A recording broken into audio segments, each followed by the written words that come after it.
Yo, Bakayalo Kono Yalo, et oui, on se retrouve pour le résumé complet du chapitre 1089 de One Piece. Oui, il est déjà sorti, les amis. Je le fais super tard, mais je le sors carrément là parce que voilà.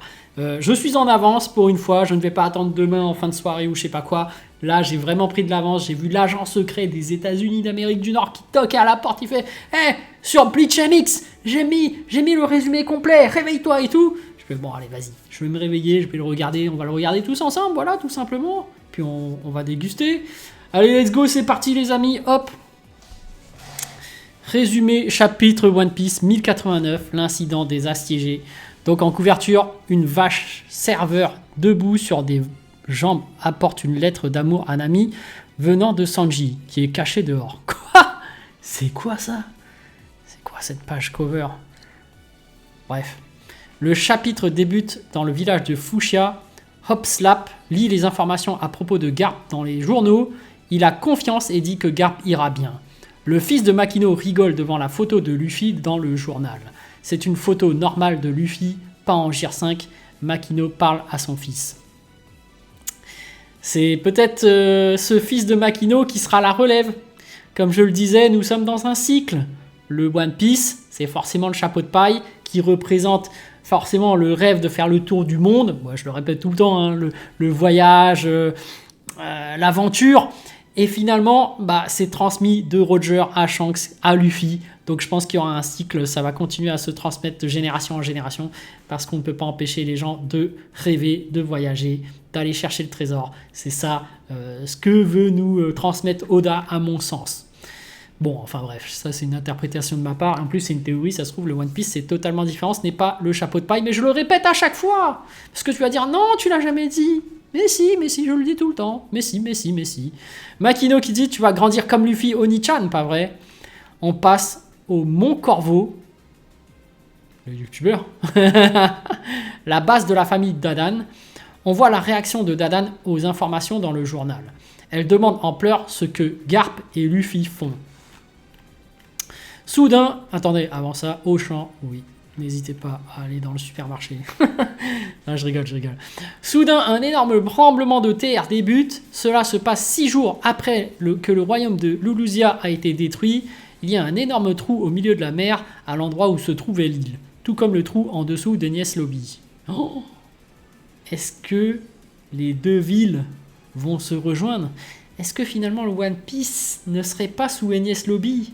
Une théorie de Oharat.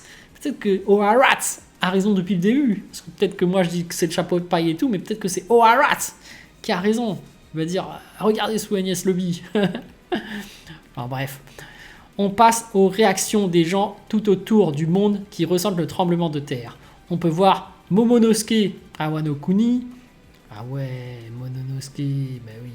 Est-ce qu'il maîtrise son fruit maintenant qu'il est en mode dragon? Est-ce que c'est le nouveau Kaido?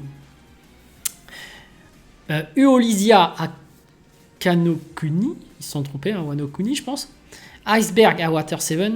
Ah ouais, Iceberg, c'est vrai. Ah, Water 7, c'était incroyable cet arc. Ina au QG de la marine. Im à Marie-Joise. Il dit juste. Ah, Im Sama. Laboon à Twin Cape. Ah, Laboon. Notre baleine préférée.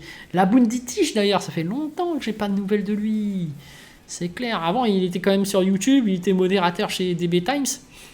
Ouais, en plus, c'était un fan de One Piece. C'est vrai qu'on n'entend plus vraiment parler de Laboon d'Itish. Des prisonniers à Impel Down. Des habitants de Locktown, Ivankov au royaume Quai des Traves. Ok, donc on a une vue sur un peu tous les personnages. On peut voir une autre île aussi. Le niveau de la mer autour du monde a augmenté de 1 mètre, submergeant de nombreuses îles. On revient au village de Fushia. Les villageois regardent la marée montante. Hopslap regarde l'air inquiet. Sur l'île d'Egghead, les cuirassés de la marine encerclent l'île. Kizaru a détruit un des monstres marins armés de Vegapunk avec un rayon laser. Mais Kizaru n'a pas encore débuté l'attaque puisqu'il ne veut pas causer trop de dégâts sur l'île. Ok, c'est vrai qu'il y a le mécanisme défensif d'Egghead de Vegapunk qui est là, mais Kizaru, forcément, amiral, il s'en débarrasse assez facilement. Il appelle Sentomaru et lui demande de se rendre, mais Sentomaru refuse. On voit un petit flashback sur le jeune Kizaru qui fait une démonstration de son laser à un jeune Vegapunk et un Sentomaru gamin. Kizaru est assis sur le sol tandis qu'il lance des lasers avec son doigt dans les airs. Sentomaru continue de parler. Tonton Punk a réussi à développer le laser des pacifistas en réalisant des recherches sur ton pouvoir. Je n'arrive pas à croire que tu sois celui qui vienne le tuer. Ouais, c'est vrai, hein, la coïncidence. Et Kizaru qui dit « Malheureusement, je ne peux pas vous couvrir pour les charges des recherches sur le siècle oublié. Sentomaru-kun, au final, je dois obéir aux ordres. » Oh, c'est par rapport au siècle oublié. On aura peut-être quelques indices par rapport à ce mystère. Ben oui. Qu'est-ce qui s'est passé pendant ce siècle oublié? Putain, ça reste un grand mystère de One Piece qu'on ne sait toujours pas. On n'a toujours pas d'indices, mais on sait que ça va être lié au One Piece. En fait, on ne sait même pas si ce sera lié au One Piece. Hein. Mais on espère. Mais voilà, grand mystère par rapport au gouvernement mondial du siècle oublié. Qu'est-ce qui s'était passé? Mais en tout cas, on sent que là, ils vont un peu trop loin et que... Voilà, le Gorosei et Ibsama ont décidé d'envoyer des troupes pour détruire tout ça. On peut voir qu'autour de Egghead, il y a 100 navires de la marine avec 9 vice-amiraux et 30 000 soldats au total, en plus de Saint Saturne et Kizaru. Doberman et Dol font partie des vice-amiraux, mais il y a de nouveaux visages aussi. On avait déjà vu certains au chapitre 1078. Ok, donc ils ont ramené toute la troupe. Enfin, après, il n'y a pas tous les amiraux, il y a juste un amiral. Et un membre du Gorosei, ce qui est déjà pas mal, mais ça fait quand même des gens. Il y a des choses. Saint Saturne est en train de déjeuner dans sa chambre. Ah, c'est comme un roi, lui. C'est un peu un roi. Hein. Le vice-amiral Doberman entre et résume la situation. On peut voir une copie de l'île d'Egghead et en entier, et où se trouvent tous les personnages, avec des têtes chibi. Saturne ordonne à Doberman de couler le navire des chercheurs qui a évacué l'île plus tôt. On passe sur l'île d'Egghead.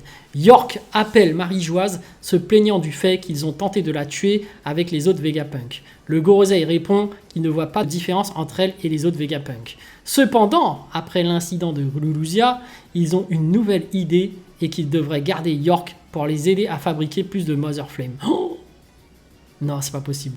Moi, je vous dis, Mother Flame, ça fait référence à la bombe atomique, ce serait utilisé que 2 fois.